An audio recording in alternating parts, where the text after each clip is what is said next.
शान नहीं यार,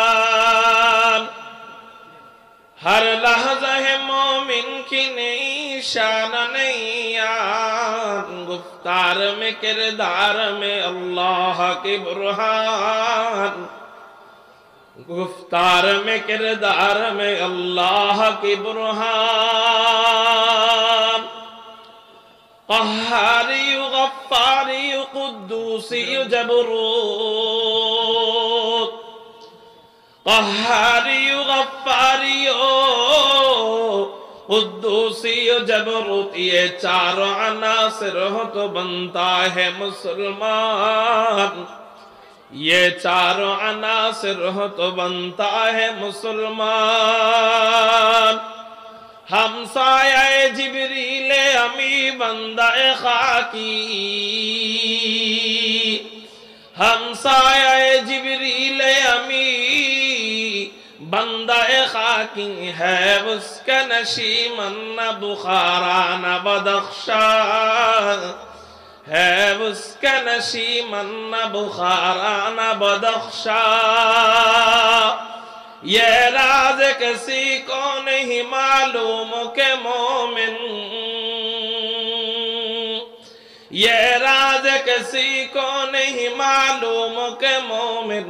कारी नजर आता है हकीकत में है कुरान, कारी नजर आता है हकीकत में है कुरान। अल्हम्दुलिल्लाह, अल्लाह जल्ला जलालहु व अम्मा नवालुहुर दरबारे लाख कोटी शुक्रिया আদায় করি যে মহান রব্বে করিম আমাদেরকে বাইতুল মুমিন মাদ্রাসার উদ্যোগে খতমে কুরআন ও খতমে বুখারী উপলক্ষে 3 দিন ব্যাপী তাফসীরুল কুরআন মাহফিলের আজকে দ্বিতীয় দিনের দ্বিতীয় অধিবেশনে রব্বে কায়নাত রব্বে করিম আমাদেরকে আসবার এবং বসবার তৌফিক দান করেছেন। সেই জন্য সবাই মালিকের দরবারে শুকরিয়া আদায় করি, বলি আলহামদুলিল্লাহ। আমি আপনাদের সামনে একটি আয়াতে কারিমা তেলাওয়াত করেছি। আল্লাহ পাক রব্বুল আলামিন পবিত্র কুরআনুল কারীমের মধ্যে বলেন, আউযু বিল্লাহি মিনাশ শাইতানির রাজীম, বিসমিল্লাহির রহমানির রহিম। ইন্নাল্লাযীনা আমানু ওয়া আমিলুস সালিহাতি কানাত লাহুম জান্নাতুল ফিরদাউসি নুজুলা। আল্লাহ বলেন, নিশ্চয়ই যারা ঈমান এনেছে এবং নেক আমল করেছে তাদের জন্য পুরস্কার কি? বলে 8টা জান্নাত আল্লাহ আমাদের জন্য তৈরি করেছেন। এর মধ্যে সবচেয়ে বড় জান্নাত যেটা, সবচেয়ে দামি জান্নাত যেটা, সেটা হলো আল্লাহ পাকের আরশের নিচেই যেই জান্নাতের অবস্থান, যেই জান্নাতের ছাদ হলো আরশে আজিম। আল্লাহ পাক সেই জান্নাত দান করবেন। আল্লাহ বলেন, কানাত লাহুম জান্নাতুল ফিরদাউসি নুজুলা। ঈমান এবং নেক আমল এই দুইটা যদি তোমাদের থাকে, আমি আল্লাহ তোমাদেরকে জান্নাতুল ফিরদাউস দান করব। চিৎকার দিয়ে বলি সুবহানাল্লাহ। আল্লাহ বলেন এভাবে, কানাত লাহুম জান্নাতুল ফিরদাউসি নুজুলা, তাদেরকে মেহমানদারি করানোর জন্য, তাদেরকে অভ্যর্থনা দেওয়ার জন্য রয়েছে জান্নাতুল ফিরদাউস। চিৎকার দিয়ে বলি সুবহানাল্লাহ। এবার বলেন, আল্লাহ আমাদেরকে জান্নাতুল ফিরদাউস দিবেন কয়টি কাজ করলে? বলেন 2টি কাজ। 1 নাম্বার হলো ঈমান আনতে হবে, 2 নাম্বার হলো নেক আমল করতে হবে। ঈমান যদি আমরা আনতে পারি, ঈমান আনার মতো, কেমন ঈমান? কামা আমানান নাস, সাহাবায়ে কেরাম যেমনই ভাবে ঈমান এনেছেন। সাহাবায়ে কেরাম কেমনই ভাবে ঈমান এনেছে? বলে ইসলামের জন্য, আল্লাহ পাকের জন্য, রাসূলের জন্য, আল্লাহ এবং তার রাসূলকে, আল্লাহ এবং তার রাসূলের ইজ্জতকে হেফাজত করার জন্য, কুরআনুল কারীমকে হেফাজত করার জন্য, দ্বীনকে হেফাজত করার জন্য, ইসলামের পতাকা সমুন্নত করার জন্য।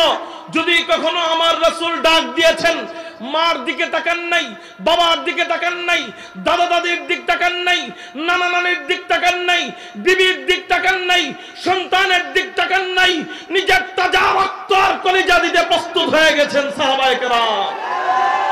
আজকেও আমাদের ঈমান রক্ষা করার জন্য যদি কখনো উলামায়ে কেরাম ডাক দেয় যে ঈমানকে হেফাজত করার দরকার, আজকে নাস্তিকের মুরতাদের বাচ্চারা সুকৌশলে ঈমানকে হরণ করবার জন্য আল্লাহ পাকের বিরুদ্ধাচরণ করতেছে, কোরআনের বিরুদ্ধাচরণ করতেছে। আল্লাহ পাকের সৃষ্টি, মানুষ যেভাবে সৃষ্টি করেছেন সেই সৃষ্টিকে পাল্টায়া এখন বুঝাইতে চায় আমরা বান্দরের জাতি, আমরা বান্দরের সন্তান। আমাদের ছোট বাচ্চাদের, আমাদের সন্তানদের, আমাদের ছাত্রদের ঈমানকে হরণ করে নিয়ে ওরা জাতিকে কি মেসেজ দিতে চায় জানি না। ওরা যদি আমাদের ঈমানকে কেড়ে নিতে চায়, এভাবেই যদি ওদের সুদূর প্রসারিত চিন্তা ভাবনা থাকে, যদি কখনো উলামায়ে কেরাম আমাদেরকে ঈমানকে হেফাজত করার জন্য ডাক দেয়, সাহাবায়ে কেরামের মতো রক্ত দিতে, আত্মা কলিজা দিতে কারা কারা প্রস্তুত আছো? আল্লাহু আকবার বলে দিতে হবে।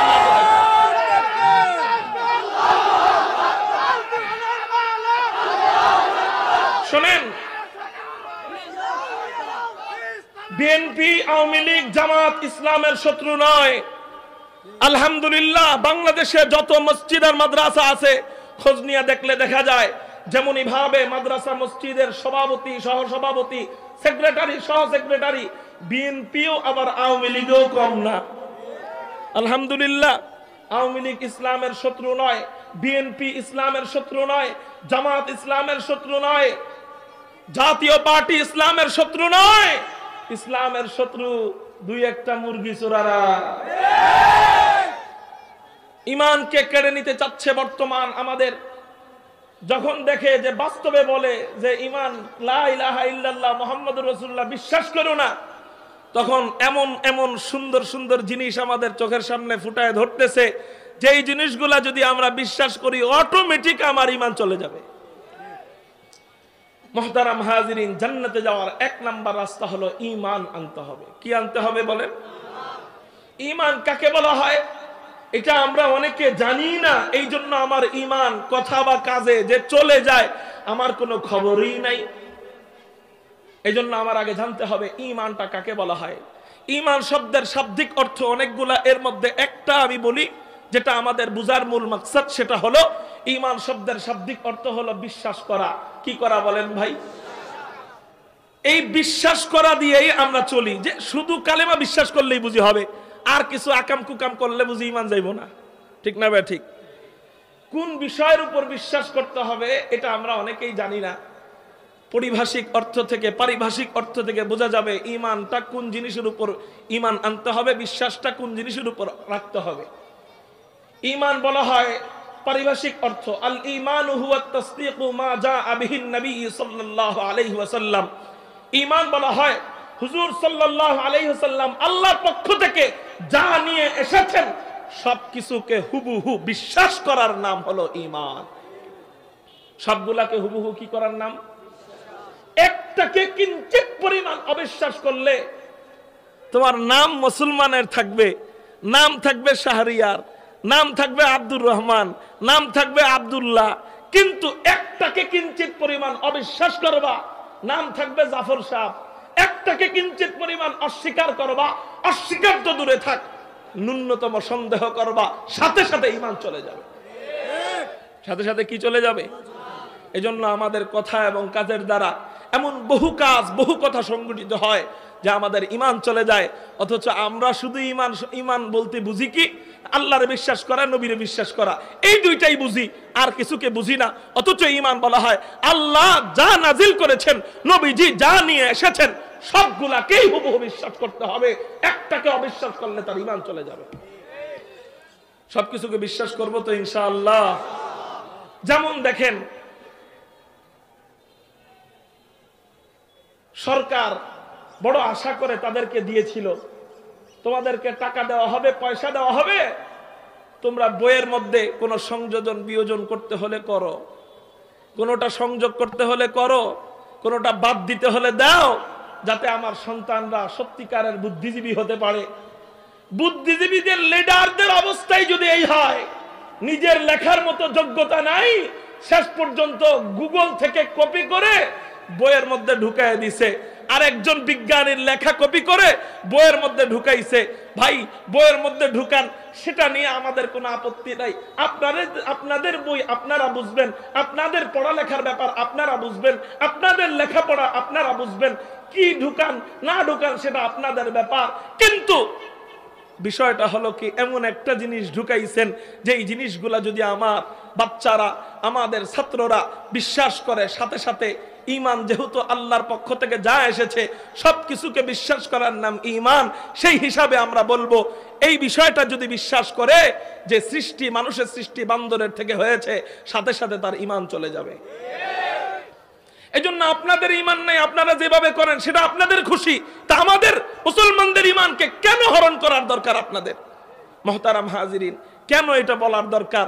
যেই জিনিস, যেই বিষয়টাকে এখন কোন বৈজ্ঞানিকরাও সাপোর্ট করতেছে না, যেই বিষয়টাকে, যে থিওরিটাকে, যেই সংবাদটাকে এখন কোন ধর্মরাই মানে না। হিন্দু ধর্মও বলে না যে মানুষ বান্দরের থেকে আসছে, ইহুদিরাও বলে না মানুষ বান্দর থেকে আসছে, খ্রিস্টানরাও বলে না মানুষ বান্দর থেকে আসছে, মুসলমানরা তো বলেই না। তাইলে তোমরা কেন বলো? সন্দেহ লাগে দুই জায়গায়। এক নাম্বার জায়গা হলো নামাজ না পড়তে পড়তে, রোজা না রাখতে রাখতে আল্লাহ তো তখন বইলেই দিছে, এগুলা যখন তোমরা করবা না তখন তোমাদের অবস্থা কি? উলাইকা কাল আনআম, তোমরা হইবা হলো চতুষ্পদ জন্তু, বালহুম আদাল, তার চেয়েও নিকৃষ্ট।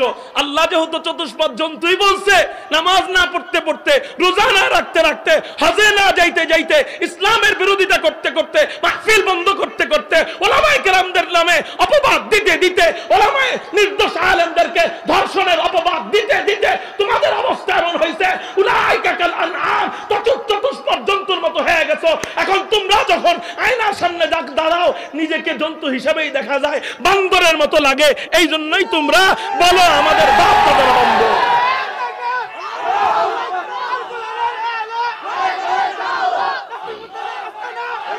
শুনেন, এই হলো এক নাম্বার কারণ। আল্লাহই বলছে ভালো কামের পক্ষে না থাকলে কিসের দল? উলাইকা কাল আনআম, চতুষ্পদ জন্তু। এখন চতুষ্পদ জন্তু আয়নার সামনে খাড়াইলে কেউ কখনো আব্বাজান আদমের সুরত নিজেরে দেখবো? কারণ আব্বাজান আদমের সুরতটা তো তার ভিতরেই থাকে যে নবীওয়ালা কাম করব। এখন তোরে দেখা যায় বুশের মতো, কলিন ফাউলের মতো, ফেরাউনের মতো, নমরুদের মতো, হায় হায় ট্রাম্পের মতো, বারাক ওবামার মতো। তুই তো নিজেরে তখন দেখে কবি আমারে বান্দরের মতো লাগে। এবার যাতে শুনে নাও, আমি কিন্তু বান্দরের থেকে তৈরি। বলে হুজুর এই বান্দরের থেকে তৈরি, এটা বললে সমস্যা কি হবে? এক নাম্বার সমস্যা হবে, আল্লাহ পাক যে বলছেন মানুষদেরকে মাটি থেকে তৈরি করেছেন, সেই আয়াতের পুরা বিপরীত চলে যায়। এই আল্লাহ পাকের এই আয়াতকে অস্বীকার করা হবে, ঈমান চলে যাবে। এক নাম্বার কথা। দুই নাম্বার কথা, মানুষ যখন জানবে আমরা বানরের থেকে তৈরি, তখন মানুষের স্বভাবগুলা বানরের মতোই হয়ে যাবে। বানর যেমন আকাম কুকাম ভিতরে ভিতরে করে না, রাস্তাঘাটেই শুরু করে, গাছের আগায় শুরু করে, গাছের গোড়ায় শুরু করে, রাস্তায় শুরু করে, রাস্তার সাইডে শুরু করে, দোকানের চিপায় যদি থাকে চিপায় শুরু করে। তো তোমরা যদি জাতিরা বানরের সন্তান হিসাবে নিজেদেরকে বুঝতে পারো, তোমরাও বানরের স্বভাবগুলা পাওয়া যাইবা। তার মানে তোমরাও আকাম কুকামের দিক দিয়া, ধর্ষণের দিক দিয়া যুক্তরাষ্ট্রে যেমনে এক হয়, তোমরা বাংলাদেশিরাও এক নাম্বার হইবা। কথা বুঝাইতে পারছেন? মানুষ জাতির সম্মান আল্লাহ বাড়ায় কেমনে আর আমরা কমাই কেমনে? আল্লাহ আর কাউকে তৈরি করার ব্যাপারে আল্লাহ পরামর্শ সভা ডাকেন নাই। আল্লাহর কি পরামর্শের কোনো দরকার আছে? আল্লাহ কি পরামর্শ ছাড়া সব তৈরি করতে পারেন না? আর জান্নাত বানাইছেন, সাত জাহান্নাম বানাইছেন, আল্লাহ আসমান বানাইছেন, জমিন বানাইছেন, ফেরেশতাদেরকে বানাইছেন, জিনদেরকে বানাইছেন, কোটি কোটি মাখলুক বানাইছেন, আল্লাহ আরশে আযীম বানাইছেন, পরামর্শ করেন নাই। কিন্তু এই মানুষদেরকে যখন বানান, আল্লাহ বলেন ওয়া ইয ক্বালা রাব্বুকা লিল মালাইকাতি ইন্নী জাঈলুন ফিল আরদি খলিফা। আল্লাহ ফেরেশতাদেরকেও খলিফা বলেন নাই, আল্লাহর প্রতিনিধি বলেন নাই, আল্লাহ দূত বলেন নাই, আল্লাহ পাক জিনদেরকেও আল্লাহ বলেন নাই, আল্লাহর প্রতিনিধি বলেন নাই। কিন্তু এই মানুষ, আমি আপনাকে বানাইতে যায় আল্লাহ এত সুন্দর একটা শব্দ চয়ন করছেন, যে শব্দেই বোঝা যায় মানুষটা কত বড় দামি, মানুষ কত বড় ইজ্জতওয়ালা, মানুষ কত বড় আজমতওয়ালা, মানুষ কত বড় শানওয়ালা। আল্লাহ বলেন আমি আমার প্রতিনিধি জমিনে প্রতিষ্ঠিত করতে চাই, আর আমি বলি যে এটা আল্লাহর প্রতিনিধি না, এটা বান্দরের প্রতিনিধি। তাহলে আমার অবস্থা কয়দিন পরে কই যাবে? ঠিক না ভাই? ঠিক। আমি বলি আমি বান্দরের প্রতিনিধি, আর আমরা বলি আমরা কার প্রতিনিধি? আল্লাহর প্রতিনিধি। মুহতারাম হাজিরিন, এই জন্যই তো দেখা যায় আমাদের সাথে টকশোতে বসে। কোন জায়গায়? টকশোতে বসে। এখন শেষ পর্যন্ত বড় বড় গমেট চোর, বড় বড় গমেটরা আসা টকশোতে যখন লাগে, আলেমগুলোকে পারে না। কিরে ভাই, আমরা এত বড় বড় বুদ্ধিজীবী, এত বড় বড় ডক্টর, এত বড় বড় ডাক্তার, এত বড় বড় ব্যারিস্টার, এত বড় বড় সাংবাদিক, এত টেকনিক আমাদের জানা আছে চুরির, আপনাগুলোকে কথায় আমরা পারি না কেন? হুজুররা বলে তোমরা পারবা কেমনে? তোমরা 2-3 জন কেন? টকশোর মধ্যে সব সময় আলেমদেরকে ডাকে একজনকে, তোমরা বসো 4-5 জন, তোমরা তারপরেও পারো না কেন? আমরা বলবো তোমরা পারবা কেমনে? তোমরা তো প্রতিনিধি দাবি করো বান্দরের, আমরা প্রতিনিধি দাবি করি আল্লাহ। আল্লাহওয়ালাদের সাথে, আল্লাহওয়ালাদের সাথে লাল হুগাওয়ালা বান্দররা জীবনেও পারবো না। বুঝেন নাই? আল্লাহ হেফাজত করুক, আল্লাহ হেফাজত করুক। মুহতারাম হাজিরিন, আমাদের ঈমানকে হরণ করবার জন্য, ঈমানকে কেড়ে নেওয়ার জন্য সুদূর প্রসারিত চিন্তা ভাবনা, এগুলা থেকে আমাদের হেফাজত থাকতে হবে। এখন হুজুর ঈমানকে হেফাজত কিভাবে করব? আল্লাহ আয়াতের দ্বিতীয় অংশে বলতেছেন ওয়ামিলুস সালিহাত। ঈমান আল্লাহ কোরআনুল কারীমের যেখানেই আনছেন সেখানেই নেক আমলের কথা আনছেন। ঈমান যেখানে আনছেন সেখানে কিসের কথা আনছেন? নেক আমলের কথা আনছেন। ঈমানের পরেই আল্লাহ বলতেছেন নেক আমল। কেন, কি কারণে? সব সময় ঈমানের সাথেই নেক আমল। কোরআনের যেখানেই ঈমান সেখানেই নেক আমল, যেখানেই নেক আমল সেখানেই ঈমান। যেন দুই ভাই, যেন। কেন বললেন? বলে হুজুর ঈমানকে আমরা হেফাজত কিভাবে করব? আল্লাহ পাক এই দ্বিতীয় শব্দ দ্বারা বুঝায় দেয় ওয়া আমিলুস সালিহাত। ঈমানকে তোমরা হেফাজত করতে পারবা, যত নেক আমল বাড়াইবা তত তোমার ঈমানকে তুমি হেফাজত করতে পারবা। তাহলে বর্তমান আমাদের ঈমানকে হেফাজত করার জন্য নেক আমলের বিকল্প নাই। নেক আমলের কি নাই? বিকল্প নাই। 1 নাম্বার জান্নাতে যাওয়ার প্রথম শর্ত, প্রধান শর্ত, আর দ্বিতীয়টা হলো বিশেষ শর্ত। প্রধান কেন বললাম? বলে ঈমান ছাড়া জান্নাতে যাইতেই পারবে না। বিশেষ কেন বললাম? এটা ছাড়া জান্নাতে যাইতে পারবে, নেক আমল ছাড়া জান্নাতে যাইতে পারবে, তবে শেষার পরে। কিসের পরে? শেষার পরে, অথবা আল্লাহ চাইলে দিয়েও দিতে পারে, কিন্তু প্রধান শর্ত হলো কি? নেক আমল। 2 নাম্বার নেক, প্রধান শর্ত ঈমান, 2 নাম্বার নেক আমল। এই দুইটা নিয়ে যদি কোনো ব্যক্তি কবরে যায়, আল্লাহ বলতেছেন কানাত লাহুম জান্নাতুল ফিরদাউসি নুজুলা। আমি আল্লাহর কাছে 8 জান্নাত আছে, এর মধ্যে বড় জান্নাত যেটা, এই জান্নাতের নাম হলো জান্নাতুল ফিরদাউস। আমি আল্লাহ তাদেরকে মেহমানদারি করানোর জন্য জান্নাতুল ফিরদাউস রেডি রেখেছি। চিৎকার দিয়ে বলেন সুবহানাল্লাহ। চলেন ভাই একটু গল্প সল্প করি। ওই জান্নাতটা কেমন রে ভাই? ওই জান্নাতের নাজ নেয়ামতটা কেমন? ওই জান্নাতের ভিতরটা কেমন? ওই জান্নাতের বাহিরটা কেমন? ওই জান্নাতটা কি দিয়ে বানাইছেন? ওই জান্নাতের ঘ্রাণটা কেমন? চলেন একটু গল্প সল্প করি। জান্নাত সম্পর্কে যখন আমরা জানবো, তখন জান্নাতে যাওয়ার প্রতি, এই 2 কাজ করার প্রতি আমাদের আগ্রহ পয়দা হবে। জান্নাত সম্পর্কে জানি না, এই জন্যই তো আমাদের জান্নাতে যাওয়ার জন্য আমল করতে মনে চায় না। দাঁড়ায় দাঁড়ায় 4-5 ঘন্টা খেলা দেখতে পারি, 4-5 মিনিট নামাজ পড়তে পারি না। আল্লাহ যেন আজকে অল্প আলোচনার মাধ্যমে জান্নাতের প্রতি মহব্বত তৈরি করে দেয়। সবাই বলেন আমিন। মেরে মুহতারাম ভাইও, জান্নাতীরা যখন জান্নাতে যাবে, আল্লাহ বলেন ওয়াসিকাল্লাযীনা তাকাউ রাব্বাহুম ইলাল জান্নাতি যুমারা। 1-2 জন কইরা না, দলে দলে মুত্তাকিদেরকে জান্নাতে নিয়ে যাওয়া হবে। এবার জান্নাতীরা যখন জান্নাতে যাবে, জান্নাতের ঘ্রাণ আসবে কত দূর থেকে? ভালোবাসার প্রতীক হিসাবে আমরা গোলাপ ফুল দেখাই। কি ফুল বলেন না? ভালোবাসার প্রতীক হিসাবে আমরা গোলাপ ফুল দেখাই। এই গোলাপ ফুল যখন একজন স্বামী তার বিবিকে দেয়, বিবি যখন স্বামীকে দেয়, অন্য কিছু দিলে এত খুশি হয় না, এই গোলাপ দিলে যত খুশি হয়। এই গোলাপের দাম কেন? 2টা কারণে দাম। এর মধ্যে একটা কারণ হলো এটার সৌন্দর্যটা বড় চমৎকার, আরেকটা কারণ হলো এটার ঘ্রাণটা বড় সুঘ্রাণ। এই গোলাপ ফুল যখন আমরা নাকের কাছে আনি, তখন ঘ্রাণ লাগে, 1 হাত দূরে গেলে আর ঘ্রাণ পাওয়া যায় না। কিন্তু জান্নাতের ঘ্রাণ কেমন রে ভাই? বলে হাদিসের মধ্যে আসছে 40 বছর দূরের থেকে জান্নাতের ঘ্রাণ পাওয়া যাবে। আপনি একটু চিন্তা করেন না, বাহির থেকেই যদি জান্নাতের এত সুন্দর ঘ্রাণ পাওয়া যায়, বাহির থেকেই যদি জান্নাতের এত সুন্দর ঘ্রাণ পাওয়া যায়, তাহলে জান্নাতের ভিতরে গেলে না জানি কেমন হবে।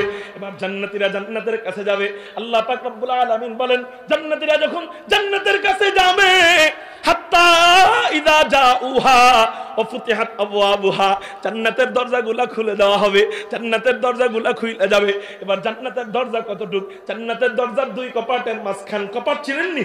একটা দরজার দুইটা কপাট থাকে, এই দুই কপাটের মাঝখানের খালি জায়গা কতটুক, লম্বায় কত বড় আল্লাহ ভালো জানেন, কিন্তু পাশে কতটুক নবীজি হাদিসের মধ্যে বলেন জান্নাতের দরজার এক মাথা থেকে আরেক মাথার দূরত্ব, দুই কপাটের মাঝখানের খালি জায়গা 40 সানা, কমপক্ষে 40 বছরের রাস্তা।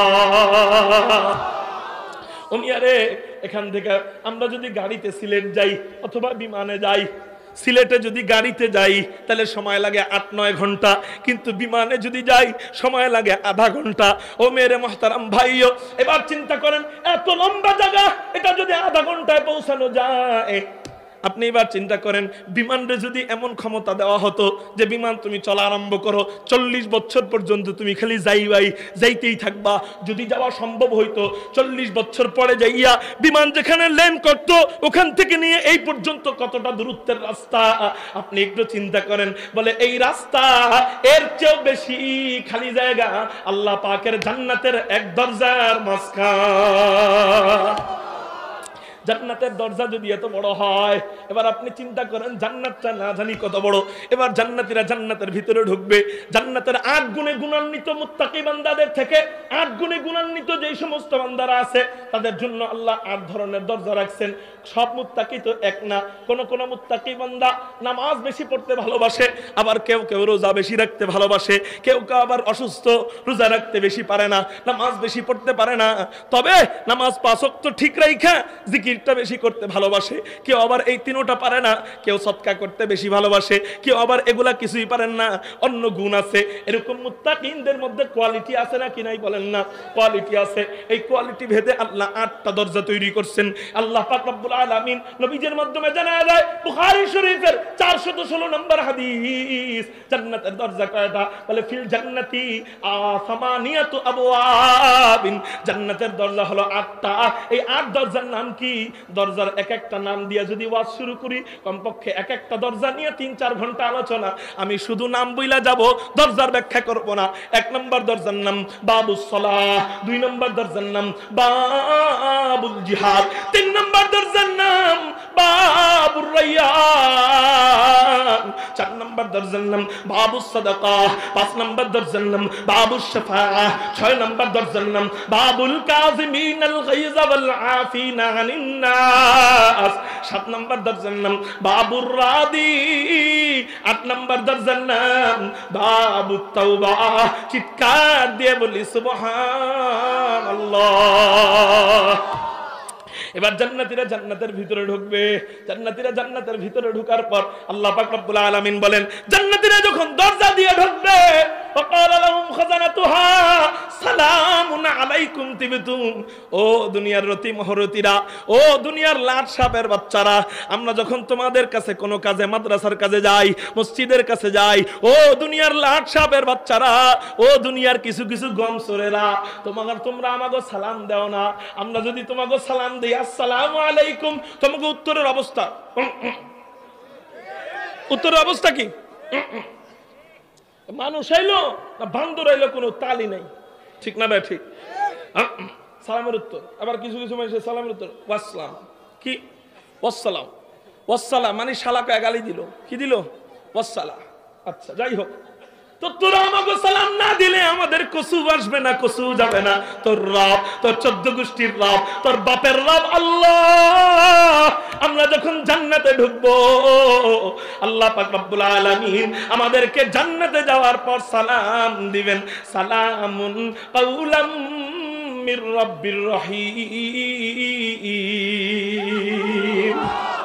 সব জগতের, সমস্ত জগতের বাদশাহ যিনি, সেই বাদশাহ যখন আপনারা জান্নাতে সালাম দিবে, আপনি মাদ্রাসায় পড়েন, নেতাগো সালাম পান না বা উত্তর পান না, এত দুঃখ কেন? নেতাগো নেতা আল্লাহ আমাদেরকে সালাম দিবেন জান্নাতের ভিতরে। সুবহানাল্লাহ বলে। এবার শুধু তাই না, আল্লাহ বলতেছেন ওয়াকালা লাহুম খাজানাতুহা সালামুন আলাইকুম, জান্নাতের দারওয়ানরাও তোমাদেরকে সালাম দিবে। এবার জান্নাতীরা যখন ভিতরে ঢুকবে, জান্নাতের দারওয়ানের স্লোগান থাকবে। কি স্লোগান? এই যে আমাগো ওয়াইজরা যখন আসে আমরা স্লোগান দেই না, নারায়ে তাকবীর, হ্যাঁ, আল্লাহু আকবার। এরপর হযরত জির আগমন, শুভেচ্ছার স্বাগতম। জান্নাতে একটা স্লোগান থাকবে। জান্নাতের স্লোগান হলো 4টা বাক্যে। কয়টা বাক্যে কোন না? 4টা বাক্যে স্লোগান দিতে থাকবে। কি স্লোগান? ইউনাদিল মুনাদি ইন্না লাকুম আন তাসিহু ফালা তাসকামু আবাদা ওয়া ইন্না লাকুম আন তাহইয়াউ ফালা তামুতু আবাদা ওয়া ইন্না লাকুম আন তাসিব্বু ফালা তাহরাবু আবাদা ওয়া ইন্না লাকুম আন তানামু ফালা তাবাসু আবাদা। জান্নাতীরা জান্নাতের ভিতরে ঢুকবে, সবকিছু দেখে টালমাটাল হয়ে যাবে, মাথা ঘুরে যাবে। হায় হায়, এত বড় বড় বাড়ি, বাড়ির উপরটা কত বড় দেখা পাবে না তাল।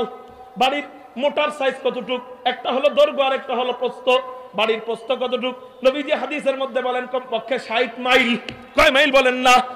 60 মাইল। এবার আপনি চিন্তা করেন, বাড়ির পাশ যদি এত মোটা হয়, লম্বায় কত বড় আল্লাহ ভালো জানেন। ও মেরে মুহতারাম ভাইও, লম্বায় কত বড় তা আমি জানি না, তবে এতটুকু আপনাদেরকে বুঝায়া একটু অনুধাবন করানোর চেষ্টা করি যে জান্নাতের বাড়ি লম্বায় কত বড় হবে। শুনেন শুনেন, তিরমিজি শরীফের 2য় খণ্ডের মধ্যে হাদিস পাওয়া যায়, আল্লাহ জান্নাতীদেরকে খাট দান করবেন। কি দান করবেন বলেন না? জান্নাতের খাট যদি জমিনে রাখা হয়, খাটের নিচের জায়গা জমিনের সাথে ঠেকে যাবে, খাটের উপরের অংশ আসমানের সাথে ঠেকে যাবে। আমার কথা না নবীজির কথা? জোরে বলেন কার কথা?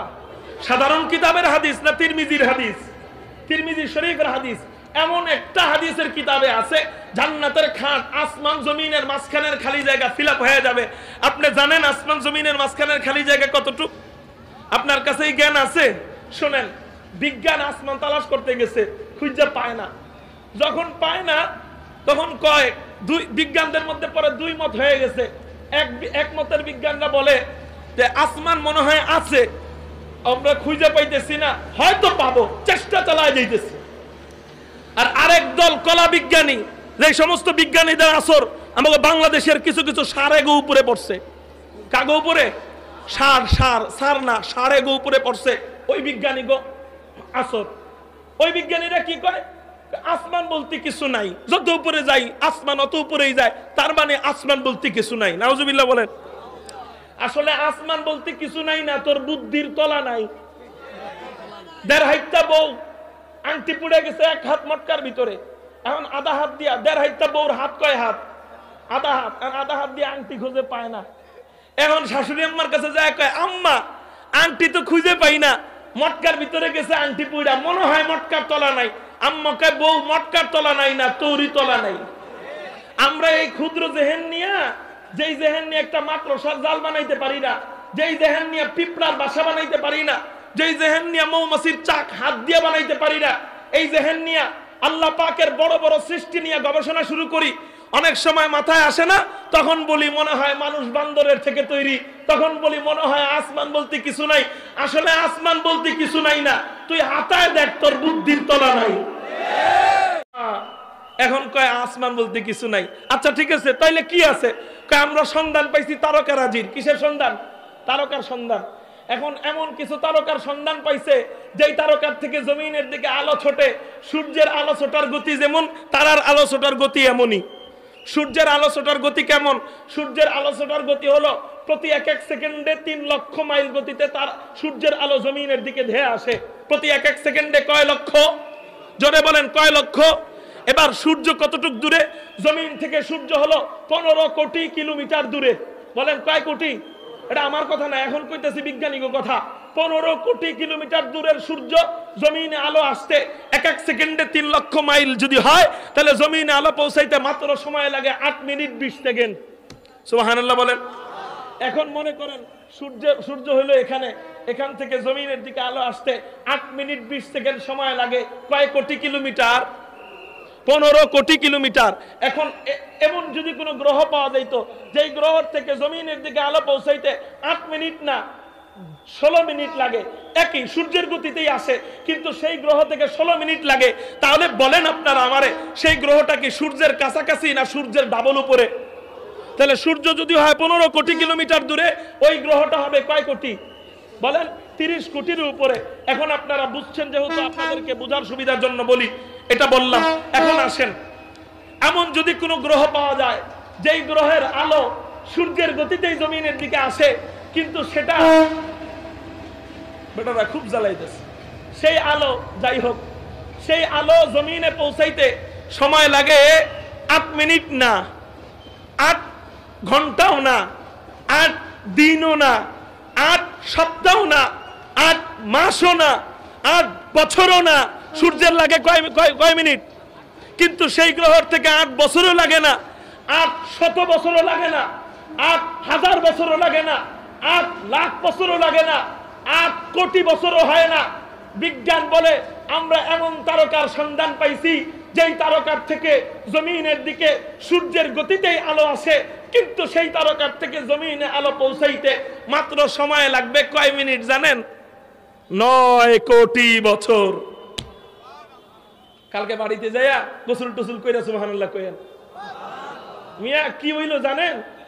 কি হইলো জানেন? সাথে সাথে এই কোটি কোটি কোটি কোটি কোটি কোটি কোটি কোটি মাইল খালি জায়গা আল্লাহ অলরেডি নেকি দ্বারা পরিপূর্ণ করে দিয়েছেন। শোনেন, আমি একটা কথা আমার ক্ষুদ্র জ্ঞানে বাইর করি, এটা আমি কোন আলেমদের থেকে এইভাবে বলতে শুনি নাই। যদি ভুল হয় বড় বড় উলামায়ে কেরাম আছেন, ধরায় দিবেন। এই যে আপনারা সুবহানাল্লাহ বললেন না, জান্নাতের আলোচনা তো শুনতেছেন, তাহলে ওই কথা দিয়েই বুঝাই। সুবহানাল্লাহ বলতে দেরি, আল্লাহ আপনার জন্য জান্নাতে 3 দুনিয়ার সমান, কমপক্ষে 3 দুনিয়ার সমান সম্পদ দিতে দেরি করেন নাই। কেমনে? একবার সুবহানাল্লাহ বলছেন, আসমান জমিনের মাঝখানের ফাঁকা জায়গা আল্লাহ নেকি দ্বারা পরিপূর্ণ করে দিছে। আবার দ্বিতীয়টা কি দিছে? এখন পাইলাম 1 দুনিয়া। এখন কয় দুনিয়া? একবার সুবহানাল্লাহ বললে আসমান জমিনের মাঝখানের কি পরিপূর্ণ হয়ে গেল? নেকি দ্বারা 1 দুনিয়া। 2 নম্বর দুনিয়া কেমনে? আসমান এবং জমিনের মাঝখানের খালি জায়গা। আবু দাউদ শরীফের হাদিস, হযরত আবু হুরায়রা রাদিয়াল্লাহু তাআলা আনহু থেকে বর্ণিত, আসমান জমিনের খালি জায়গা হলো 500 বছরের রাস্তা। কয় শত? এবার আসেন, আল্লাহ সুবহানাল্লাহ বলার সাথে সাথে জান্নাতে একটা গাছ দিয়ে দেয়, যেই গাছের ডালপালাগুলো হবে স্বর্ণের, যেই গাছের এক প্রান্ত থেকে আরেক প্রান্ত ওই 500 বছর দ্রুতগামী যানবাহন যাবে, তারপরেও গাছের ছায়াই নাকি শেষ হবে না। এখন বলেন, ওই গাছ আর জমিনের, আসমান জমিনের মাঝখানের জায়গা এক সমান হইল কি হইল না? 2-500। কয় 500 পাইলাম? যেহেতু এক পাশে 1 দুনিয়া, 2 পাশে কয় দুনিয়া? 2 দুনিয়া। এবার আসেন, একটা গাছ যদি হয় 500 বছরের, এই গাছটা কি জান্নাতের বাইরে দিব না ভিতরে দিব? এখন জান্নাতের ভিতরে যদি দেয়, এই গাছটা রাখার জন্যও তো 500 বছরের স্পেসের একটা জায়গা দরকার। 500 বছরের গাছ, বিশাল বড় 500 বছরের দূরত্বের গাছ, এই গাছটা থাকার জন্য কি আমাগো আপনাগো মতো বাংলাদেশের জায়গা সমান হইলেই হইব না? 500 বছরের একটা জায়গা দরকার, 500 বছরেরই একটা জায়গা দরকার। আল্লাহ 500 বছরের জায়গার মধ্যেই ওই জান্নাতের গাছ রাখবেন। এখন কি আল্লাহ আপনার আমার মতো কিপটা মিয়া নাকি? হ্যাঁ, আপনার আমার মতো নাকি যে গাছ তোর, জমিন আমার, গাছ তুই ফল ভোগ করবি, গাছের বাতাস খাবি, ছায়া খাবি, সাবধান। জমিনের ওই গাছ বরাবর জমিনে কিন্তু তুই হাঁটাহাঁটি করিস না, ছায়া কিন্তু খাইস না, বাতাস কিন্তু খাইস না, সাবধান। ওইটা আমি আল্লাহর, ওইটা আমি আল্লাহর লেগে রেখা দে। আল্লাহ এটা কইব? আল্লাহ কি বলবো? নৌকা দিলে বইটা ফিরি, এটা তো আর বলা লাগে না যে বইটা আলাদা কত, নৌকা দিলে বউঠে ফিরি। যা, আমি আল্লাহ তোরে গাছও দিলাম, ওই গাছ রাখার জন্য 500 বছরের স্পেসের একটা জান্নাতের প্রয়োজন হয়, ওই জান্নাতের মালিকও আমি আল্লাহ তোরেই বানায় দিলাম। বুঝা গেল? কয় 500 হইল? 3-500 কয় দুনিয়ার সমান হয়? 3 দুনিয়ার সমান। তাহলে এই জন্য বলি ভাই, নেক আমল আমাদের বেশি বেশি করতে হবে। আমরা যদি প্রতিদিন 100 বার সুবহানাল্লাহ পড়ি, আমার কি খুব লস হবে না লাভ হবে? জান্নাত ছোট হবে না বড় হবে? ওয়াজ তো সব করার সময় নাই, আমি এতটুকুই বলি, বেশি বেশি সুবহানাল্লাহ পড়বেন। এখন আমার আলোচনায় যাই। তাহলে ওই তারকা, যেই তারকার আলো জমিনের দিকে পৌঁছাইতে 9 কোটি বছর লাগে। আমার কথা, আল্লাহর কথা, নবীর কথা, বিজ্ঞানের কথা? কার কথা? 9 কোটি বছর যদি তারার আলো জমিনের দিকে পৌঁছাইতে লাগে, তাহলে বলেন, যেই আসমান বিজ্ঞান খুঁজে পায় না, ওই আসমানটা তাহলে কত বড়, কত উপরে? ওই আসমানটা তাহলে কত উপরে? সুবহানাল্লাহ জোরে বলেন। ফাঁকে একটু বইলা দিই, আসমান আল্লাহ বানাইছেন কি দিয়া? তাফসীরের কিতাবের মধ্যে পাইলাম, আল্লাহ প্রথম আসমান বানান হলুদ জমরুদের পাথর দিয়া, দ্বিতীয় আসমান বানান সাদা রূপা দিয়া, তৃতীয় আসমান আল্লাহ লাল স্বর্ণ দিয়া বানান। এতটুকু বলতে হয় না, বললেই নয়। আসমানের শুরু কোথায় শেষ কোথায় এটা আমরা কেউ জানি না। তবে আসমানের মোটা কতটুক এতটুক নবীজি হাদিসের মধ্যে জানায় দেয়, আবু দাউদ শরীফের হাদিস, আসমান জমিনের মাঝখানের যেই খালি জায়গা আল্লাহ পাকের এক একটা আসমান ও ততটুকু মোটা। আল্লাহ তৃতীয় আসমান বানান লাল স্বর্ণ দিয়া, চতুর্থ আসমান বানান সাদা রূপা দিয়া, পঞ্চম আসমান আল্লাহ বানান আল্লাহ পাক রব্বুল আলামিন লাল ইয়াকুতের পাথর দিয়া বানান, ষষ্ঠ আসমান আল্লাহ পাক রব্বুল আলামিন সবুজ জমরুদের পাথর দিয়া বানান, সপ্তম আসমান আল্লাহ কোন স্বর্ণ রূপা দিয়া বানান না, সপ্তম আসমান আল্লাহ নূর দিয়া বানান। আসমানগুলো আল্লাহ পাক রব্বুল আলামিন আল্লাহর জন্য বানায় নাই। ও মিয়ারা, বয়ানের শুরুতে যেই কথাটা বলছি, আল্লাহ মানুষ জাতিরে কত সম্মান দিল, কিন্তু তুমি নিজের সম্মান নিজে কমাও। আল্লাহ এই সব আসমান জমিন আল্লাহ নিজের জন্য বানায় নাই। ও মানুষের আরে সব আমি আল্লাহ, সব এক কথায় সব টোটাল যত মাখলুক আছে সব আমি আল্লাহ তোর গোলামির জন্য বানাইলাম। তো কি হবে, তুই কার জন্য? কেউ না হো রোজে আজল সে হো চুকি তকসিম কা, क्यों न हो रोज़े अज़ल से हो चुकी तक़सीम कार, मैं हूँ मालिक के लिए और कुल जहां मेरे लिए, मैं हूँ मालिक के लिए और कुल जहां मेरे लिए। तू अल्लाहर জন্য হয়ে যা, সমস্ত দুনিয়া তোর গোলাম হয়ে যাবে। मेरे मोहतरम भाइयों, तो বলতেছিলাম এবার বুঝেন, আসমান জমিনের মাঝখানে যদি এত খালি জায়গা হয়, জান্নাতের এক খাট নাকি আল্লাহ দিবে, ওই খাটের উপরের অংশ নাকি আসমানে ঠেকবে, নিচের অংশ নাকি জমিনে ঠেকবে। এবার একটু চিন্তা করেন, ওই খাট জান্নাতের যেই বাড়িতে থাকবে, যেই রুমে থাকবে, ওই খাট যেই রুমে থাকবে, রুমটা কত বড়। এবার একটু চিন্তা করেন, ওই রুমটা যেই ফ্ল্যাটে থাকবে, ফ্ল্যাট কত বড়। এবার একটু চিন্তা করেন, ওই ফ্ল্যাটটা যদি এত বড় হয়, ফ্ল্যাটটা যেই তলায় থাকবে, তলা কত বড়। এবার একটু চিন্তা করেন, ওই তলাটা যেই বিল্ডিং এ থাকবে, পুরা বিল্ডিং হাফেজে কোরআনদের নাকি বিল্ডিং হবে ৬২৩৬ তলা। এবার একটু চিন্তা করেন না, এই পুরা বিল্ডিং ৬২৩৬ তলা বিল্ডিং হাফেজে কোরআনদের না জানি কত বড়। मेरे मोहतरम भाइयों, अलमर उमामन अहब्बा, बंदरे मोहब्बत करबी, তোর অবস্থা আসরের ময়দানে বান্দরের মতোই হবে। আল্লাহরে মোহব্বত করে কোরআনটা পড়বি, আল্লাহ তোরে এত বড় বিল্ডিং দান করে দিবেন। ফাঁকে একটু বাধা দেই, পোড়া কপাল ভাবতো সে যে তার সন্তানের জন্য কোটি কোটি টাকা রাইখা গেল, কিন্তু এইরকম একটা বিল্ডিং জান্নাতে দিয়া যাইতে পারলো না। তার মতো পোড়া কপাল আর কে হতে পারে? আর তার মতো ভাগ্যবান আর কে, যে নাকি দুনিয়ায় কিছুই দিতে পারলো না, মাগার জান্নাতে এরকম একটা বিল্ডিং, শুধু বিল্ডিং না, 10 জনকে নিয়ে জান্নাতে ঢুকে যায় তার সন্তান, হাফেজে কোরআন বানাইতে পারলো। তার মতো ভাগ্যবান বাবা আল্লাহর জগতে আর কে আছে?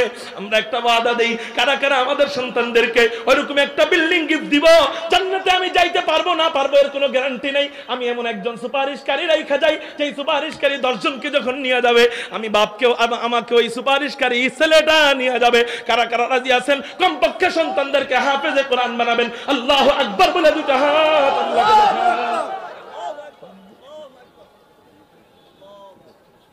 আচ্ছা মেরে মুহতারাম ভাইও, আপনারা বিরক্ত হইতেছেন নি? আলহামদুলিল্লাহ হাত নামান। আসলে সময় কম হইলে কোনো কিছুই গুছানো যায় না, গুছানোর দরকার নাই। নবীজি যখন যতটুক হাদিস মনে পড়তো ততটুক বইলা দিত, আর সাহাবায়ে কেরাম ওই অতটুক অন্তরে ধারণ করতেন, মাটির মানুষ হয়ে যাইতেন। অল্প কথা মনের মধ্যে নিয়ে নেন, আল্লাহ যেন আমাদেরকে কবুল করে, সবাই বলেন আমিন। মুহতারাম হাজিরিন, তো এবার আল্লাহ আমাদেরকে ওই যে জান্নাতি হাফেজদের বাড়ি কত বড় হবে এটা বললাম। এখন বাড়ির কথা কেন বলছি? ওই যে জান্নাতীরা জান্নাতে ঢোকার পরে বিশাল বড় বড় নাজ নেয়ামত দেখবে, ওই নাজ নেয়ামতের মধ্যে একটা থাকবে বাড়ি। এই কথা, এই নাজ নেয়ামত বলতে যায় বাড়ির কথা আনছি। এখন নাজ নেয়ামতের কথাটা কেন বললাম? সেটা হলো জান্নাতীরা যখন জান্নাতের বিভিন্ন প্রকারের নাজ নেয়ামত দেখবে, তখন একটু আশঙ্কা পড়ে যাবে, এগুলা কি আমার সারা জীবন থাকবো নি? কারণ মানুষ যখন বেশি সুখে পড়ে যায় তখন কিন্তু একটু ভয় পেয়ে যায়, হাই হাই রে, এত সুখ কি আমার কপালে আছে নাকি? ঠিক না ভাই? ঠিক। আপনারা যদি ওঠেন তাহলে ছেড়ে দিই উঠেন না ভাই। আপনাদের জন্য আমি কত বড় রিস্ক নিছি জানেন? আজকে সিলেট বিভাগের সবচেয়ে বড় মাদ্রাসার সবচেয়ে বড় মাহফিল, বরুণা মাদ্রাসার মাহফিল, ওখানে আমার বয়ান রাত 1টা বাজে। আমি এখান থেকে ওখানে যাইতে হবে, আল্লাহ জানে একটাই পৌঁছাইতে পারি না পারি, আপনাদের জন্য আমি রিস্ক নিচ্ছি, এই জন্য একটু বসেন। মুহতারাম হাজিরিন, তো এবার এই জান্নাতের নাজ নেয়ামত দেখা, সব ধরনের নাজ নেয়ামত যখন দেখবে, আল্লাহ যদি আগামী বছর আনেন, যদি নেয়ামত ভাই দাওয়াত দেয়, যদি আসি, কি কি নাজ নেয়ামত আপনাদেরকে কিছুটা শোনাবো। এখন আর ওইটা বললাম না, এখন যেটা বলবো সেটা হলো এত এত নাজ নেয়ামত দেখা 4টা বিষয়ের আশঙ্কায় পড়ে যাবে। কয়টা? 1 নাম্বার, আমি কি সারা জীবন এখানে বাঁচতে পারবো? সারা জীবন জান্নাতে চিন্তা করবে, আমার কি আবার অসুস্থতায় ধরে যাবে? এই যে খাইতেছি তাটার নাম ডুবাইয়া, হ্যাঁ, মিষ্টি খাই, গরুর গোশত খাই, আবার না প্রেসার বেড়ে যায়, ডায়াবেটিস হয়ে যায়, আমি কি এগুলা সারা জীবন খায়া সুস্থতার সাথে থাকতে পারবো? 3 নাম্বার চিন্তা করবে যে সারা জীবন কি আমি যৌবনটা ধরে রাখতে পারবো, নাকি আবার বুড়া হয়ে যাবো? এইরকম 4টা ভাবনা করবে। চিরজীবন, চিরযৌবন, চিরশান্তি, চিরসুস্থতা, এই 4টা জিনিস কি চিরকাল থাকবে কিনা এটা নিয়ে ভয় পাবে। তখন ফেরেশতারা ঘোষণা দিবে, ইউনাদিল মুনাদি ইন্না লাকুম আন তাসিহু ফালা তাসকামু আবাদা। ও জান্নাতীরা, তোমরা যারা জান্নাতের মধ্যে আসছো, আদি অনন্তকাল তোমরা জান্নাতে যত কিছু খাইবা খাও, সব কিছু খাইতে পারো, শুধু মনে মনে ভাববা আমি ওইটা খাবো, সাথে সাথে ভুনা হয়ে মুখের সামনে এসে যাবে, সাথে সাথে সামনে এসে যাবে বিশাল বড় বড় ফল, ওই ফল দূর থেকে ভাববা এত উপরে ফল, ওটাকে আমি খাইতে পারবো নি, সাথে সাথে কুতুফুহা দানিয়া, ফলটা হাতের সামনে এসে যাবে। ও মেরে মুহতারাম ভাইও, ওগুলো আপনি খাইতে থাকবেন, খাইতে খাইতে এমন শক্তি আপনারা দেওয়া হবে। সহিহ আল জামে হাদিস নাম্বার 1627 নম্বর হাদিস, নবীজি জানায় দেয় আল্লাহ এক একজন জান্নাতীর শরীরে 100 জন শক্তিশালী পুরুষের শক্তি দিয়ে দিবেন। এবার 100 পুরুষের শক্তি নিয়ে জান্নাতীরা খাবার খাইতেই থাকবে, খাইতেই থাকবে। যখন খাওয়া শেষ হবে, টয়লেটের কোনো প্রয়োজন নাই, একটু হালকা ঘাম বের হবে আর সব পেটের ময়লা দূর হয়ে যাবে। আবার কোন হাদিসে আছে ঢেকুর দিবে, পেটের ময়লা দূর হয়ে যাবে। এবার খাইতেই থাকবে, ফেরেশতারা জানাইতে থাকবে, নাও নাও নাও, ইন্না লাকুম আন তাসিহু ফালা তাসকামু আবাদা। ও জান্নাতীরা, তোমরা যারা জান্নাতে আসছো, চিরজীবন তোমরা সুস্থতার সাথে থাকবা, আর জীবনে তোমরা অসুস্থ হইবা না। খাসি একসাথে কয়টা খাইবা খাও, হাত বলক হবে না। গরু একসাথে কয়টা খাইবা খাও, হাতে চর্বি আসবে না, পায়ে চর্বি আসবে না, ব্লাড ক্যান্সার হবে না। মিষ্টি একসাথে কয় কেজি খাইবা খাও, আর জীবনে ডায়াবেটিস হবে না। 2 নাম্বার স্লোগান, জান্নাতীদেরকে স্লোগান দেওয়া হবে। কয় নাম্বার? 2 নাম্বার। 4টার মধ্যে 2য় নাম্বার স্লোগান, শোনো শোনো শোনো, ওয়া ইন্না লাকুম আন তাশিব্বু ফালা তাহরামু আবাদা। ও জান্নাতীরা, তোমরা যে চিন্তা করতেছো জান্নাতের মধ্যে তোমরা চিরকাল সুস্থ থাকবা কিনা, চিরকাল যৌবন ধরে রাখতে পারবা কিনা, তোমার আবার দাড়ি চুল পাইকা যাবে কিনা, তোমার লোমগুলা পাইকা যাবে কিনা, তোমার বার্ধক্য আইসা যাবে কিনা, জান্নাতের মধ্যে বিবি থাকবে কয়টা? বলে কমপক্ষে 72টা। তিরমিজি শরীফের 2562 নম্বর হাদিসে জানায় দেয়, ওয়াসনাতানে ওয়া সাবউনা জাওজাতান, জান্নাতীদের বিবি থাকবে কমপক্ষে 72টা। ওই বিবি কত সুন্দর ওইটা বলার সামর্থ্য আমার নাই। আরে দুনিয়ার বিবির দিন দিন দাঁত না মাজলে মুখের গন্ধ আসে, কিন্তু জান্নাতি বিবির 1 ফোঁটা মুখের লালা আর কোন সাগরে যদি ছাড়া হয়, সারা দুনিয়ার সাগরের লবণাক্ত পানিগুলা মিঠাই হয়ে যাবে, আর জীবনে লবণাক্ত হবে না। এমন বিবিদের সাথে মিলন করার জন্য যৌবন আল্লাহ আপনাদেরকে কতকাল দিবে? বলে জান্নাতীদের যৌবন যে থাকবে, ইন্না লাকুম আন তাশিব্বু ফালা তাহরামু আবাদা। ও জান্নাতীরা শুনে নাও, আর জীবনে তোমাদের বার্ধক্য আসবে না। 3 নম্বর স্লোগান, ওয়া ইন্না লাকুম আন তাহিয়াউ ফালা তামুতু আবাদা। জান্নাতীরা চিন্তা করবে, সব পাইলাম বুঝলাম, কিন্তু সারা জীবন কি থাকতে পারবো কিনা? যদি আবার মইরা যায়, যদি আবার মউত হয়ে যায়, দেখি তো মালাকুল মাউত আজরাইল কই আছে, খুঁজতে থাকবে। আল্লাহ দেখবেন দুনো দলেরা কান্দে। জাহান্নামীরা কি কয়ে কান্দে জানেন? আল্লাহ মরণ দাও, মরণ দাও, মরণ দাও। জান্নাতীরা বলে আল্লাহ মরণ দিও না, মরণ দিও না, মরণ দিও না। আল্লাহ দুনো দলের দোয়াকে ঠান্ডা করবেন, দুনো দলের দোয়াকে বন্ধ করে দিবেন। কেমনে? মরণকে দুম্বার আকৃতি বানাইয়া আল্লাহ জান্নাত এবং জাহান্নামের মাঝখানে রাইখা ওই মরণ নামক দুম্বাকে জবাই দিবেন। বলবেন আল্লাহ, ও জাহান্নামীরা শোনো, ও জান্নাতীরা শোনো, মরণের মরণ শেষ। মরণের কি হয়ে গেছে? মরণেরও মৌত হয়ে গেছে, শেষ। আর কখনো তোমরা মরবা না, আদি অনন্তকাল তোমরা জান্নাতে থাকবা। 4 নাম্বার স্লোগান, জান্নাতের এত এত নাজ নেয়ামত, এত এত নাজ নেয়ামত, এগুলা তোমাদের কি কমতে থাকবে কিনা? এগুলা তোমাদের সমান সমান থাকবে কিনা? বলে না না না, শুধু কমতে থাকা তো দূরে থাক, সমান সমান যদি থাকে কয়েকদিন পরে ভক্তি উঠা যায়। পোলাও 3 বেলা খাইতে মনে চায় না, 1 বেলার জায়গায় 2 বেলা খাইতে মনে চায় না, 3 বেলার জায়গায় 4 বেলা খাইতে মনে চায় না, প্রতিদিন একই খাবার খাইতে মনে চায় না। শ্বশুর বাড়িতে গেলে প্রথম দিন পোলাও রান্ধে, দ্বিতীয় দিন ভাত রান্ধে, গরম ভাত, তৃতীয় দিন ঠান্ডা ভাত, চতুর্থ দিন তাড়াতাড়ি কয় জামাই তোমার কি কাম নাই, সারাদিন ঘরের মধ্যে বয়া থাকো কে? তৃতীয় দিনের কালা, চতুর্থ দিনের সময় আর জামাইয়ের কোনো দাম নেই। কিন্তু জান্নাতে তোমরা থাকবা, তোমাদের নাজ নেয়ামত কমবে নি। কয় না না না, আমি আল্লাহ যতদিন থাকবো ততদিন নাজ নেয়ামত থাকবে। তার মানে আমি আল্লাহর কোনো শেষ নাই। ওয়া ইন্না লাকুম আন তানআমু ফালা তাবাসু আবাদা, তোমাদের নাজ নেয়ামতেরও কোনো শেষ হবে না। চিৎকার দিয়ে বলি সুবহানাল্লাহ। আলহামদুলিমান কদ্দারা খাইরাও ওয়া খাবালা, ওয়াশ শুকরু লিমান সাওয়ারা হুসনান ওয়া জামালা, ফারুদুন সামাদুন আন সিফাতিল খালকি বারিউ, রাব্বুন আযালিয়্যুন খালাকাল খালকা কামালা। আল্লাহ আমাদেরকে ঈমান এবং নেক আমল এই দুইটা করে ওই জান্নাতে যাওয়ার তৌফিক দান করুক বলি আমিন।